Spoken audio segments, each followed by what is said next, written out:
tanah seluas 2,3 hektar yang berada di Medokan Ayu, Kecamatan Rungkut, Surabaya diserobot oleh pengembang. Keluarga ahli waris Haji Abdul Rokim nekat menduduki paksa tanah dan mencabut papan nama dan pagar milik pengembang. Ahli waris tanah juga melaporkan pengembang kepada pihak Polda Jawa Timur atas kasus penyerobotan tanah tersebut.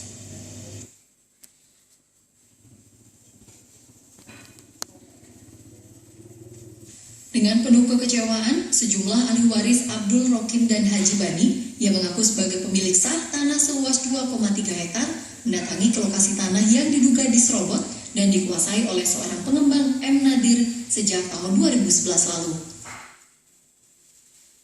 Nggak usah dicopot sih, nggak usah dicopot, yang jelas ini tidak benar ya.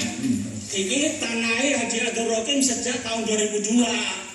Ya, perbuatan Nadir masa ini nggak benar, ini penyerobotan tanah. Sedangkan dia juga ada bukti-bukti baru tahun 2011, ya. Jadi tindakan Nadir, mohon maaf, sampai polisi jaksa ini yang dadanya tersangka terdakwa Haji Bani ini tidak benar. Setiap Haji Bani tetap akan melawan. Sejumlah ahli waris yang merasa menguasai sejak tahun 1982 juga sempat mencabut dan merobohkan pagar dan papan nama atas nama pengembang yang terpasang di lokasi yang menjadi sengketa antara pemilik sah dengan pengembang. Tidak terima dengan tindakan penguasaan dan penyerobotan tanah seluas 2,3 hektar, ahli waris dari Haji Abdul Rokim dan Haji Bani juga melaporkan pengembang M. Nadir ke Polda Jawa Timur terkait kasus penyerobotan tanah. Kami sudah melaporkan perkara penyerobotan tanah yang terjadi di sini kepada Polda Jatim tanggal 4 Desember 2015. Lebih daripada itu juga, tahun 2011 perkara ini juga sempat kami laporkan juga.